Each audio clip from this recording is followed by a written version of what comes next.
Imagine, someone just told you that tomorrow everything changes. Your job moves to another city. Your daily routine gets rewritten. The people you see every day won't be there anymore. Feel that tiny tightening in your chest, that quickening pulse. That sudden whisper in your mind saying, wait, maybe I don't have to do this. That feeling, that exact moment of resistance, is what we're going to talk about today. This is fear of change. The quiet resistance inside us all. Not the dramatic, heart-pounding terror of jumping out of a plane. Not the sharp panic of immediate danger. It's quieter, more persistent. And because it's quiet, we often don't recognize it for what it really is. We call it being practical. We call it waiting for the perfect moment. We call it knowing ourselves or staying true to our values. But very often, it's fear wearing a more acceptable mask. Change, even good change, disrupts the story we tell ourselves about who we are and how the world works. It asks us to let go of certainty, to trade the familiar discomfort we've already mastered for an unfamiliar one we haven't yet learned to handle. And our nervous system doesn't like that trade. For most of human history, survival depended on sameness, same hunting grounds, same social group, same daily routines that kept predators away and food on the table. Our brains are still tuned to that ancient environment. They reward repetition and punish deviation. When the environment shifts, when a job ends, a relationship changes, a city no longer fits, or we simply outgrow an old version of ourselves, the brain registers it as a potential threat. Not because the new path is objectively dangerous, but because it is unknown, and unknown used to mean deadly. So even today, when the threat is only a new career direction, a move to another city, learning a skill at 35 instead of 25, or finally having the honest conversation we've avoided for a decade, the body still responds the way it did when our ancestors faced a darkening forest. Pulse quickens slightly, shoulders tense. Thoughts speed up with reasons to retreat. This is not weakness. This is biology doing its job very efficiently and very loyally. The problem is that the world we live in now moves much faster than the world our nervous system was built for. Opportunities appear and disappear in months instead of generations. Skills become obsolete in years instead of centuries. The half-life of comfort has shrunk dramatically. What once kept us alive now quietly keeps us small. The fear of change doesn't always stop us from moving forward. Sometimes it lets us move, but only inside very narrow lanes. We take the safer promotion instead of the risky but meaningful one. We stay in the relationship that's fine instead of risking the loneliness that might lead to something deeper. We keep the same morning routine, the same friend group, the same 5 restaurants, the same opinions, not because they still serve us, but because changing them feels like more effort than it's worth. Over time, these small refusals add up. They draw the borders of a life that feels increasingly familiar and increasingly limited. The tragedy is not that we feel fear. Fear is normal. Everyone feels it. The tragedy is how invisible we allow it to remain, how easily we dress it up as wisdom, caution, or realism. Because when we do that, we stop asking the most important question: is this choice really protecting me? Or is it simply protecting the version of me that I already know? That question is where the journey begins, not with forcing ourselves to be fearless, not with shaming ourselves for hesitating, but with honest curiosity. What is this fear trying to protect? And is the protection still worth the price? When we start there gently, without judgment, something interesting happens. The fear doesn't disappear, but it loses some of its disguise. It stops feeling like truth and starts feeling like information. And once we can see it clearly, we can finally decide what to do with it. That decision, that small, brave act of seeing clearly, is the first real step toward growth. The brain's ancient alarm system sees change as danger. The amygdala triggers a primal fight-or-flight response. Understanding this can help us overcome resistance to change. Imagine you are one of our early human ancestors. Night is falling. You are far from the safety of the group. A new path opens through the trees, one you have never walked before. Your heart quickens before your mind can even name the reason. Something inside you says, stop, turn back. The known trail is safer. That something is your amygdala, a small, almond-shaped cluster of neurons, deep in the center of your brain, older than language, older than conscious reasoning. It does not think, it reacts. Millions of years of evolution tended to one overriding priority: keep this fragile human body alive long enough to pass on its genes. In that ancient environment, novelty usually meant danger.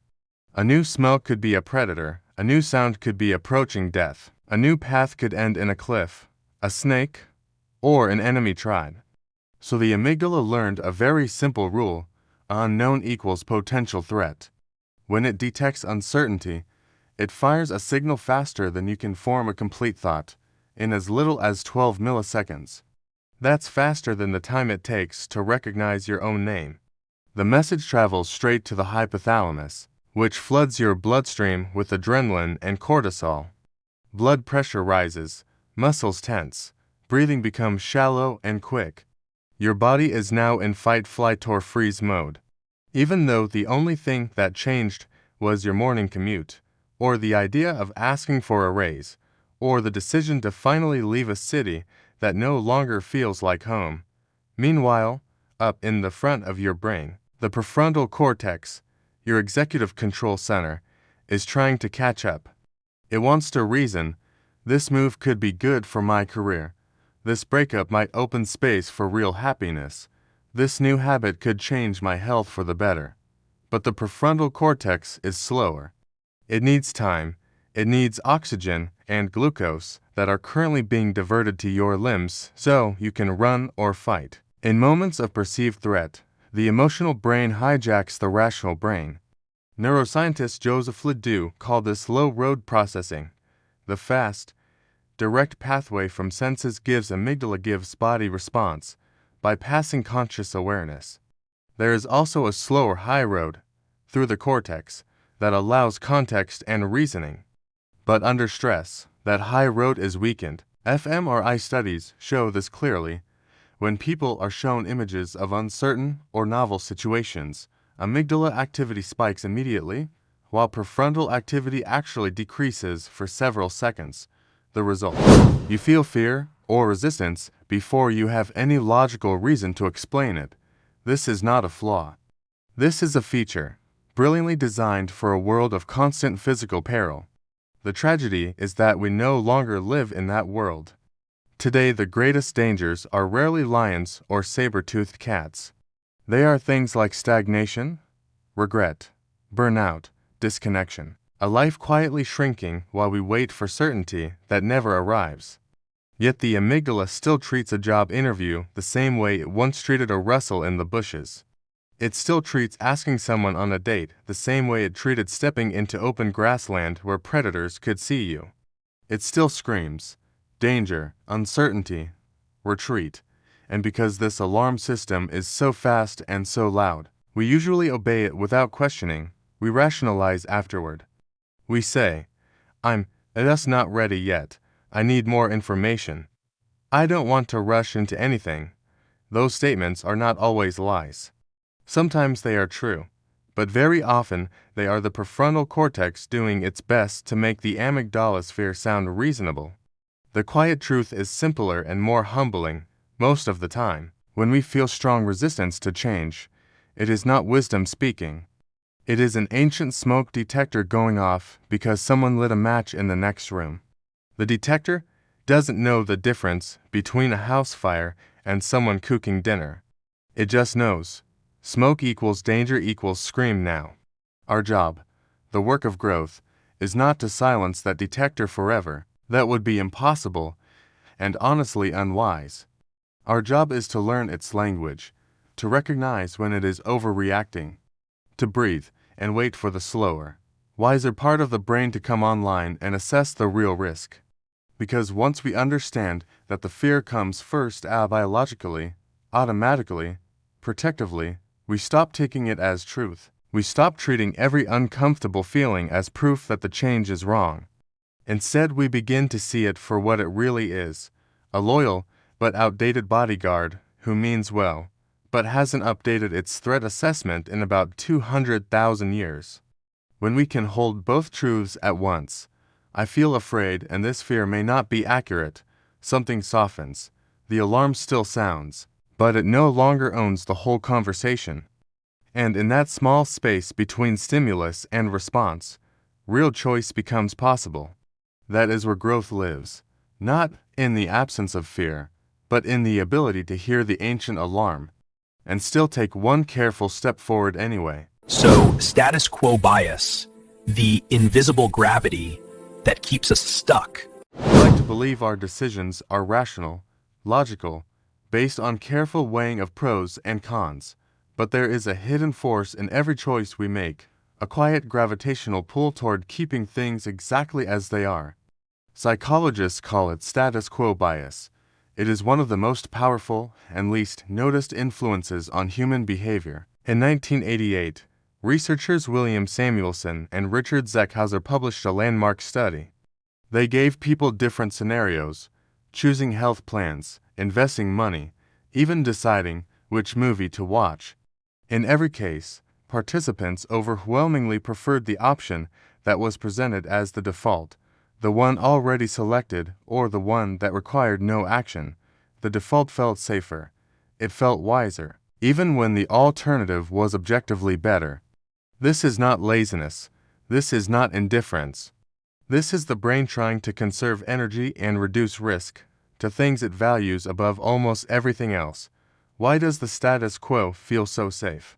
Two major psychological mechanisms are at work. First, loss aversion. Nobel Prize-winning psychologist Daniel Kahneman and his colleague Amos Tversky discovered something remarkable.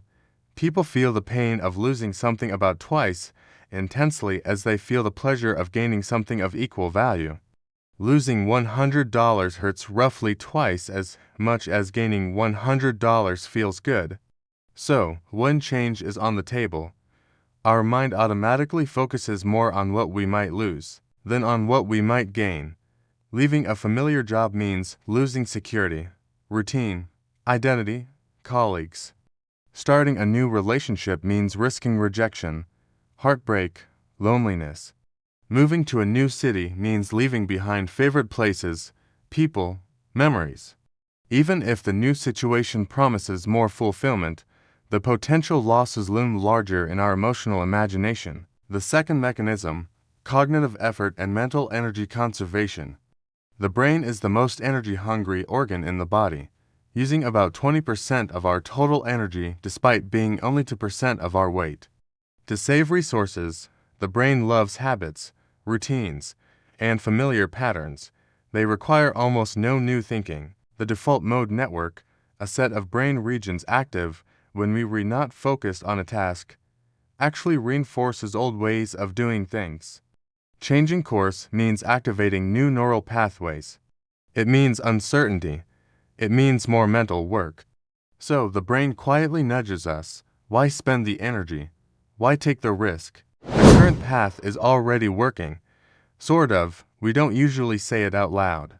Instead, we say things like, I'm just not sure it's the right time. I need to think about it more. I'll do it next year when things settle down. These are not always excuses. Sometimes they are true, but very often, they are status quo bias speaking through the voice of reason. Real-world experiments show how strong this bias is. In one study, people were asked to choose between two health insurance plans. One was clearly better on paper, lower premiums, better coverage.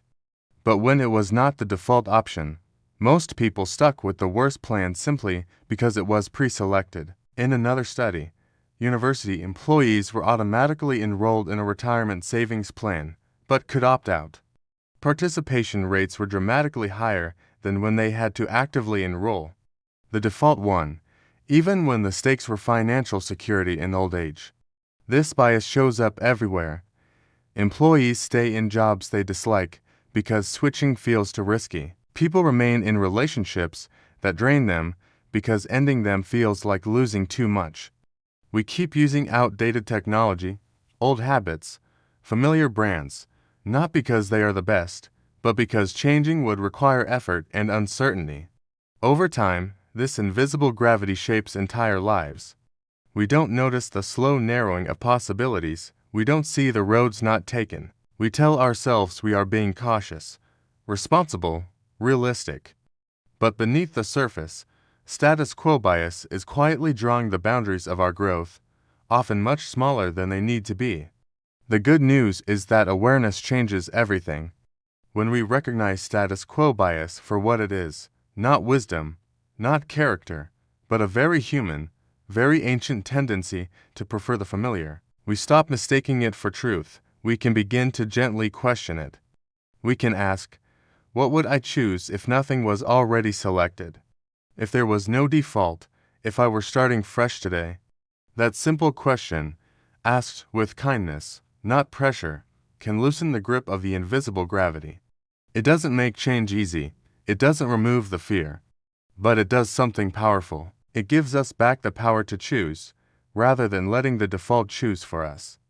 And in that small shift of perspective, the path to growth begins to open again. The identity trap. When change feels like losing yourself, change does not scare us because it is difficult.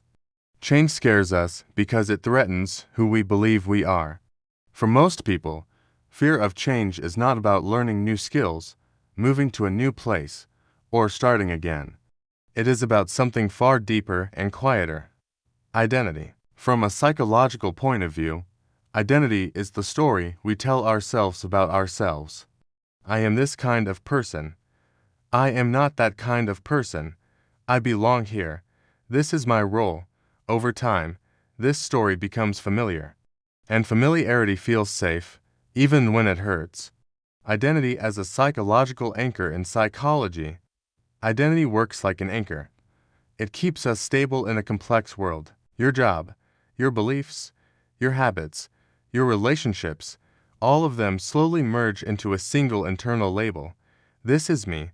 And once something becomes part of that label, changing it feels less like improvement and more like self-destruction. This is why people stay in careers they hate, relationships that drain them, or routines that no longer fit. Not because they don't see a better option, but because leaving would require becoming someone unfamiliar. The brain prefers a painful known self over an unknown future self.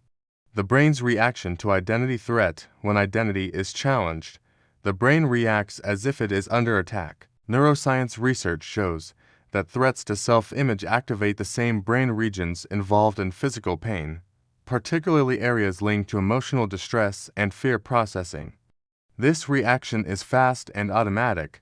It happens before logic has time to intervene. That's why even positive change can cause anxiety. A promotion, a new direction, a healthier lifestyle, because the brain is not asking, is this good for growth? It is asking, will I still recognize myself? Why change feels like ego loss. Psychologists often describe this experience, a form of ego loss. Not in a dramatic sense, but in a subtle, everyday way. If you've always been the reliable one, changing might mean risking failure. If you've always been the quiet one, growth might mean being seen. If you've always been the strong one, change might mean admitting vulnerability.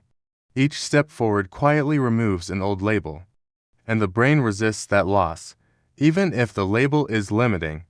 So fear appears, not to stop progress, but to protect identity. A real-life example: imagine someone who has worked in the same job for 10 years. They feel unfulfilled, they feel stagnant, they feel emotionally exhausted. Opportunities appear, learning a new skill, switching fields, starting something different. But instead of excitement, they feel anxiety, doubt, resistance. Why? Because that job has become more than income. It has become who they are. Leaving would mean answering difficult questions.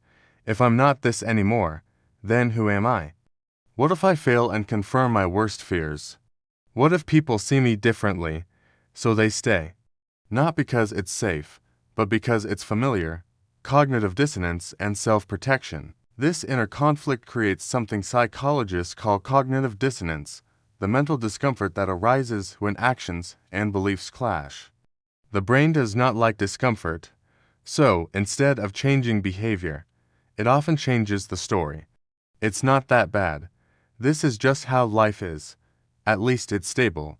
These thoughts are not laziness or weakness. They are self-protection mechanisms. The brain is trying to maintain a coherent identity, even if that identity is outdated. Why growth feels unnatural at first? Growth feels unnatural because it temporarily creates a gap between who you were and who you are becoming. In that gap, identity feels unstable, and the brain dislikes instability. During this phase, people often feel imposter syndrome, fear of being exposed, fear of losing respect, fear of disappointing others, not because they are incapable, but because their old identity no longer fits, and the new one is not fully formed yet. This is a normal psychological phase, not a warning sign. The hidden cost of identity-based fear, when fear of change is driven by identity, the cost is slow and silent. Years pass, potential is delayed, growth is postponed. From the outside, everything looks fine, but internally, people feel disconnected from themselves. Psychologists often note that long-term dissatisfaction comes not from failure, but from not becoming who you sensed you could be. A gentle reframed change does not erase identity, it updates it. You are not losing yourself, you are expanding your definition of who you are allowed to be. The fear you feel is not evidence that something is wrong. It is evidence that something important is happening. In the next chapter, we explore how the brain uses past failures and emotional memory to reinforce this fear, and why old pain often controls new decisions without us realizing it. Past failure memory. How old pain blocks new growth. The human brain does not forget pain easily. From an evolutionary point of view, this made sense. Remembering danger helped our ancestors survive. But in modern life, this same survival system often works against us. What once protected us from physical threats now protects us from emotional risk, even when that risk is necessary for growth. Why failure leaves a stronger mark than success. Psychologists have long observed a phenomenon known as negativity bias. Simply put, the brain gives more weight to negative experiences than positive ones. One failure can outweigh many successes. One moment of embarrassment can overshadow years of competence. One rejection can redefine how a person sees themselves. This is not weakness, it is biology. The brain treats failure as a warning signal, a message saying, "Do not repeat this." The emotional memory system. Failure is not stored in the brain as a neutral fact. It is stored as an emotional memory. Two key brain structures play a major role here: the hippocampus, which records events, the amygdala, which tags those events with emotional intensity. When something painful happens, public failure, rejection, loss, the amygdala marks it as important. That emotional tag makes the memory vivid and easy to recall. Later, when a similar situation appears, the brain does not see a new opportunity. It sees a pattern, and patterns feel dangerous. How the past hijacks the present. This is why people often say things like, "I tried that before. It didn't work. I know how this ends. I'm not built for this." What they are really saying is, "My brain learned something painful, and it doesn't want to feel it again, even if the context has changed, even if the person has grown, even if the odds are different." The brain prefers avoiding pain over pursuing growth. A simple example: imagine someone who once failed an important exam. The memory is just about the test. It includes the anxiety beforehand, the disappointment afterward, the shame of telling others years later. A new opportunity appears, another exam, another chance, another challenge. Logically, this is a new situation. Psychologically, it feels like a replay. The body reacts before the mind decides. Increased heart rate, muscle tension, avoidance. The past is now controlling the present. While the brain overgeneralizes failure, one of the brain's protective strategies is overgeneralization. Instead of saying, "That specific attempt failed," the brain says, "This path is unsafe. This saves energy." It reduces uncertainty. but it also closes doors that might now lead somewhere different. Psychologists describe this as the brain using old data to predict new outcomes. The problem is that people are not static. Skills improve, circumstances change, support systems grow. But emotional memory often ignores that progress. Fear as a memory, not a prediction. Most fear connected to change is not about what will happen. It is about what already happened. The brain replays the emotional pain and calls it intuition. This is why fear can feel so convincing. It feels like experience speaking. But experience is not always wisdom. Sometimes it is simply unhealed memory. Why avoidance feels like relief. When people avoid situations connected to past failure, they feel temporary relief. The brain rewards avoidance by reducing anxiety. This creates a feedback loop. Avoidance gives relief, gives reinforcement. Over time, the brain learns, avoiding risk keeps me safe. Unfortunately, this also teaches the brain, growth is dangerous. The long-term cost of letting memory decide in the short term. Avoiding pain feels protective. In the long term, it creates limitation. People stop trusting themselves. They stop exploring new identities. They stop believing change is possible. Psychologists often note that chronic fear is less about danger and more about unresolved emotional memory controlling behavior. A gentle shift in perspective. The brain remembers failure to protect you, not to define you. Painful memories are not commands, they are data points. They deserve acknowledgement, not obedience. Growth does not require forgetting the past. It requires updating how much power the past has. Fear often feels like a warning from the future, but most of the time, it is a voice from the past asking not to be hurt again. In the next chapter, we explore how social judgment and fear of rejection strengthen this pattern, and why being watched can feel more threatening than failing itself. Social fear, judgment, rejection, and the fear of being seen. Changing human beings are not wired to face fear alone. Long before modern society, survival depended on belonging. Being accepted by the group meant safety. Being rejected meant isolation, and isolation meant danger. That ancient wiring still exists inside the modern brain, and today, it silently shapes one of the strongest fears behind resistance to change, the fear of social judgment. Why social fear feels stronger than physical risk. Neuroscience research shows that social rejection activates the same neural pathways as physical pain. In simple terms, the brain does not fully distinguish between being hurt and being excluded. This is why embarrassment can feel unbearable, why criticism lingers longer than praise, why judgment from others can stop growth before it even begins. The fear is not imaginary, it is neurological. The hidden question behind most change. When people consider change, the brain quietly asks a dangerous question: what will others think? Not, is this good for me? Not, will this help me grow?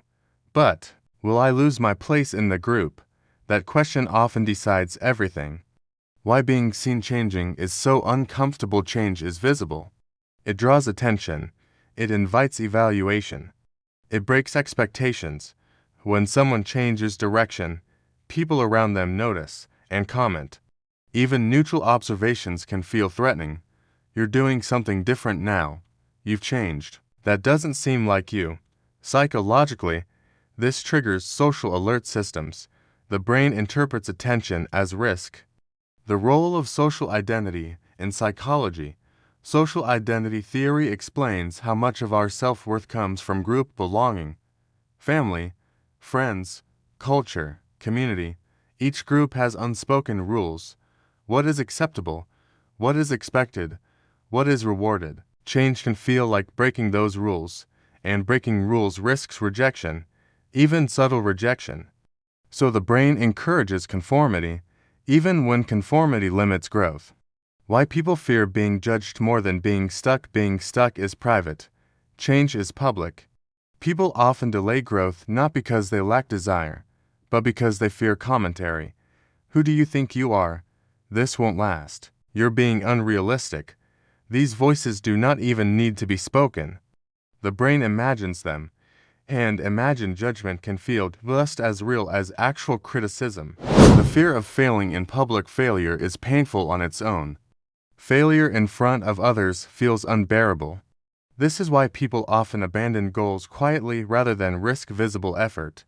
Trying publicly means risking embarrassment, loss of credibility, social downgrade. The brain weighs these risks heavily, sometimes more heavily than long-term fulfillment, social media, and the amplification of fear. Modern technology has intensified social fear. Today, change is not just seen by close circles, it can be seen by everyone. Comparison is constant. Judgment feels permanent. People begin to curate their lives instead of living them. Psychologically, this creates a performance mindset. I must already be successful before I try. Growth becomes delayed until confidence appears, which rarely happens. Why people around you may resist your change. Interestingly, social fear is not only internal. Others may unconsciously resist your growth. Why? Because your change challenges their self-image. If you change, it forces them to question their own choices. So they discourage, joke, or minimize, not out of cruelty, but discomfort. Understanding this helps reduce the emotional weight of others' reactions. The silent trade-off to avoid judgment: people often choose invisibility. They shrink goals, they delay action, they settle for approval instead of authenticity. But the cost of this trade-off is quiet and long-lasting. Regret, resentment, disconnection from self. Psychologists note that long-term dissatisfaction often comes from socially acceptable unhappiness. Reframing social fear. Social fear does not mean something is wrong with you. It means your brain is doing its job, protecting belonging. But growth requires a gentle rebellion against this instinct. Not rejection of people, but prioritization of personal alignment. Belonging should not require self-betrayal. Learning to be seen. Changing growth becomes easier when people accept a simple truth. Not everyone needs to understand your change. Some will watch, some will judge, some will misunderstand, and most will move on far sooner than you expect. The fear feels permanent, the attention rarely is. Social fear teaches us to stay small, to stay safe. But safety without growth slowly becomes a cage. In the next chapter, we lines explore the illusion of safety and why staying the same can be far more dangerous than changing. The illusion of safety. Why staying the same feels safer than growing. Staying the same feels safe. Not because it always is, but because the brain labels familiarity as protection. Most people do not choose stagnation consciously. They choose what feels least threatening right now. And the brain is very convincing when it tells us that change is dangerous. The comfort of the known. The human brain is a prediction machine. Its primary goal is not happiness, it is certainty. Even predictable discomfort feels safer than uncertain improvement. This is why people tolerate unfulfilling jobs, draining routines, relationships that no longer fit, because the brain can predict the pain. And predictability feels like control. Status quo bias, the brain's preference for stillness. Psychologists call this tendency status quo bias. When faced with change, the brain automatically favors existing conditions, even when alternatives are objectively better. This bias exists because change requires new decisions, new learning, new risks, all of which demand energy. So the brain frames inaction as wisdom. It's fine. Don't rock the boat. At least it's stable. Loss aversion. Why potential loss feels bigger than potential gain. Another powerful force behind the illusion of safety is loss aversion. Research shows that humans feel losses about twice as strongly as gains. This means the pain of losing something familiar outweighs the excitement of gaining something new. The fear of what could go wrong overshadows the hope of what could go right. The brain exaggerates risk and minimizes possibility. Why stagnation rarely feels dangerous. The most dangerous situations often feel calm. Stagnation is quiet. It doesn't trigger alarms. There is no dramatic failure, no visible collapse, just slow emotional erosion. Day by day, motivation fades. Curiosity weakens, energy declines, and because nothing bad seems to happen immediately, the brain labels it safe. The myth of perfect timing, the illusion of safety often hides behind timing. I'll change when things settle. After this phase, when I feel more confident, but psychologically, perfect timing rarely arrives. Waiting becomes a habit, and habits shape identity. Over time, waiting feels like responsibility, even when it is actually avoidance. The cost of delayed growth. Psychologists studying regret consistently find something surprising. People regret missed chances more than failed attempts. Failure hurts loudly, but briefly. Regret hurts quietly, but long-term. Staying the same may feel safe today, but it often creates tomorrow's deepest dissatisfaction. Why growth feels like threat before it feels like progress. Growth temporarily removes certainty. It places the brain in a learning state. During this phase, confidence drops, clarity fades, comfort disappears. The brain misinterprets this as danger, but this discomfort is not harm, it is adaptation. Every skill, every transformation, passes through this phase. The slow trap of good enough. One of the most powerful illusions of safety is good enough. Not bad enough to leave, not good enough to inspire. This middle zone keeps people stuck for years. The brain settles, ambition quiets, and growth feels increasingly unrealistic, not because it is impossible, but because it has been postponed for too long.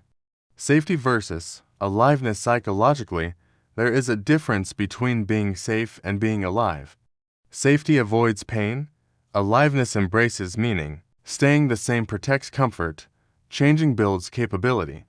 The brain prioritizes the first, fulfillment requires the second. Breaking the illusion of safety breaks when people ask a different question: is this protecting me, or slowly limiting me? Fear of change is often fear of short-term discomfort. But stagnation is long-term discomfort disguised as peace. The brain seeks safety, but growth requires courage, not the absence of fear. In the next chapter, we'll explore how small, manageable change rewires the brain, and why growth does not require dramatic leaps to begin. Micro-change science. How the brain accepts growth in small doses. The brain does not reject change itself. It rejects uncertainty that feels too large to control. This is one of the most misunderstood ideas in psychology. People believe they are afraid of growth, but what they are really afraid of is overwhelm. And the brain has a powerful solution for this problem. Why big change triggers fear instantly. Large change threatens multiple systems at once. Identity, routine, social standing, emotional safety. When too many variables shift at the same time, the brain activates stress responses. The amygdala interprets the situation as unsafe. The nervous system prepares for defense. This is why dramatic resolutions often fail. The brain shuts down before growth can begin. The brain's preference for gradual adaptation. Neuroscience shows that the brain adapts best through incremental exposure. This is the foundation of learning, habit formation, and emotional resilience. Small changes feel manageable. Manageable feels safe. Safe allows repetition. Repetition builds neural pathways. Neuroplasticity. Explained simply, neuroplasticity is the brain's ability to reorganize itself based on experience. Every repeated action strengthens a neural connection. Growth is not a personality trait, it is a biological process. Small actions repeated consistently change the brain's structure over time. Fear decreases after action, not before. Why motivation is overrated. People often wait to feel motivated before changing. Psychology shows this is backward. Motivation is not a prerequisite, it is a result. Action gives familiarity, gives reduced fear, gives confidence. The brain learns safety through experience, not intention. The power of predictability in change. Micro-changes work because they reduce uncertainty. They create predictability. Same time, same effort, same environment. Predictability calms the nervous system. The brain begins to trust the process. What once felt threatening starts to feel normal. Dopamine and progress. Dopamine is not a reward chemical, it is a progress chemical. The brain releases dopamine when it senses forward movement, even small movement. This creates a feedback loop. Small step gives reward gives willingness to continue. This is how momentum is built. Why consistency beats intensity. Intense change demands emotional energy. Consistent change builds emotional capacity. The brain interprets consistency as stability. Stability allows growth without panic. This is why micro-change is not weakness, it is intelligence. Redefining courage. Courage is not dramatic transformation. Courage is repeating small actions even when fear whispers doubt. The brain does not need proof that change is possible. It needs proof that change is survivable. Micro-change provides that proof. Why confidence comes last. Confidence is often mistaken as the starting point. Psychologically, it is the byproduct. Each small success rewires expectation. Eventually, the brain updates its prediction. This is no longer dangerous. Fear loses authority. A quiet shift. Micro-change does not announce itself. Others may not notice. The brain does. And over time, the accumulation becomes visible, not as a sudden breakthrough, but as a new normal. Growth does not require fearlessness. It requires patience with the nervous system. In the next chapter, we lines explore real human stories of transformation and how fear often appears right before life changes direction. Stories of transformation. When fear was the door, not the wall. Fear rarely appears at random moments. In human lives, fear often arrives right before something meaningful is about to change. Not as a warning, but as a threshold. This chapter is not about extraordinary people. It is about ordinary humans standing at quiet crossroads, where fear tried to stop growth, and meaning waited on the other side. Why stories matter to the brain. The human brain understands the world through stories. Facts inform us. Stories transform us. Neuroscience shows that storytelling activates empathy networks, memory systems, and emotional processing areas simultaneously. When we hear stories of others facing fear, the brain rehearses courage safely. Stories reduce isolation. They remind us, this experience is human. Story 1. The safe life that slowly disappeared. There is a story psychologists hear often. A person builds a stable life. Everything works on paper. Good job, predictable routine, no major risk. But over time, something fades. Energy, curiosity, a sense of purpose. The fear is not loud. It whispers, what if this is all there is? The idea of change feels reckless, but staying feels empty. Eventually, the fear of stagnation outweighs the fear of movement. Change begins, not with confidence, but with discomfort. Story 2. Reinvention. Later in life, many believe change belongs to the young.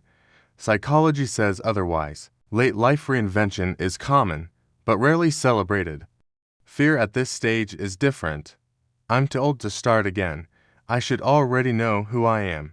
But identity is not fixed. It is responsive. Research shows the brain remains plastic well into old age. Change at this stage often feels more intentional, less impulsive, more meaningful. Fear still appears, but it no longer has the final word. Story 3. Leaving what defined you. Some changes feel heavier than others.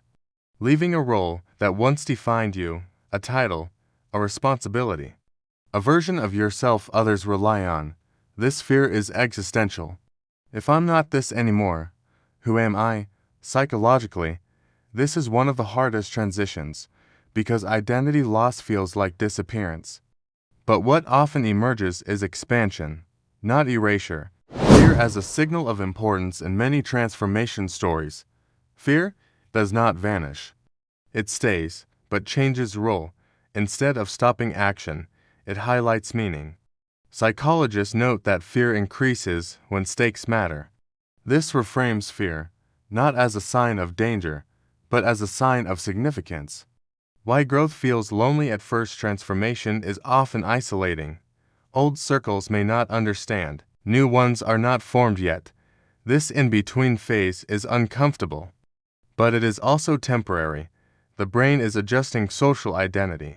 Loneliness here is not failure, it is transition.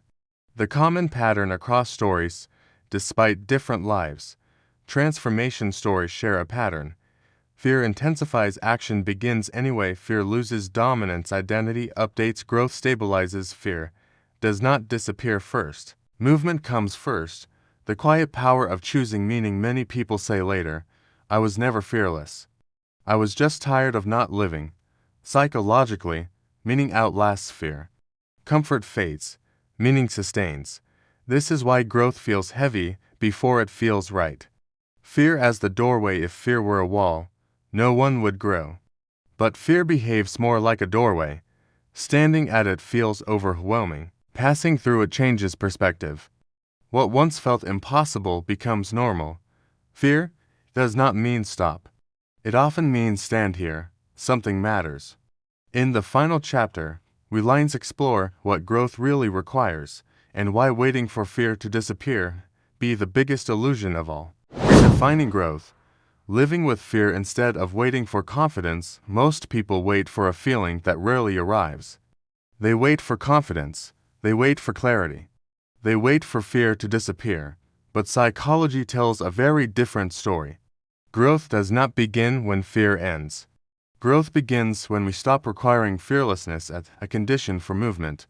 The myth of confidence. Confidence is often misunderstood. People imagine confidence, a stable inner state, something you either have or don't. In reality, confidence is context-dependent. The brain produces confidence only after it gathers evidence that something is survivable. That evidence does not come from thinking. It comes from experience. This means waiting for confidence before acting is psychologically backward. Action comes first, confidence follows later. Why fear rarely disappears completely. Fear is not a flaw in the system. It is a feature. The human brain evolved to scan for risk, not to guarantee comfort. This means fear does not vanish at milestones. Not after success, not after progress, not after transformation. Fear simply changes volume. Psychological maturity is not eliminating fear, it is reducing its authority. Fear as a companion, not an enemy. When fear is treated as an enemy, it gains power. The brain interprets resistance as threat, but when fear is acknowledged, without obeying it, the nervous system calms. This shift is subtle but powerful. I see you. You don't decide. Fear becomes information, not instruction. The difference between control and capacity. Many people try to control fear. Psychology suggests something more effective, building capacity. Capacity is the ability to feel discomfort without collapsing. Each time a person acts while afraid, capacity expands. The brain updates its internal model. This discomfort did not destroy me. This is how resilience is built, quietly, repeatedly. Why growth feels unstable at first. Growth destabilizes identity. Old labels loosen, new ones are incomplete. This creates a psychological gap. In this gap, people often feel uncertain and authentic. Exposed. This does not mean growth is wrong. It means the brain is reorganizing. Discomfort here is a sign of transition, not failure. The nervous system learns through exposure. The nervous system adapts through experience. This is why repeated exposure to feared situations reduces anxiety. Not because danger disappears, but because the brain learns regulation. Over time, fear loses urgency. The body no longer reacts as intensely. This is how fear becomes manageable, not through avoidance, but familiarity. The long-term cost of waiting for the perfect emotional state has consequences. Years pass, opportunities narrow, identity hardens. Psychologists studying regret consistently find the same theme. People regret inaction more than action. Fear fades faster than missed potential. Redefining what it means to be ready. Readiness is not emotional comfort. Readiness is willingness. Willingness to feel unsure. Willingness to learn publicly. Willingness to move without guarantees. The brain does not need certainty. It needs permission to begin. Growth as a long conversation with fear. Growth is not a single decision. It is an ongoing negotiation. Fear returns at every new level. New responsibility, new visibility, new identity. Each time, the same choice appears: listen or proceed anyway. Over time, fear becomes familiar. and familiarity removes intimidation.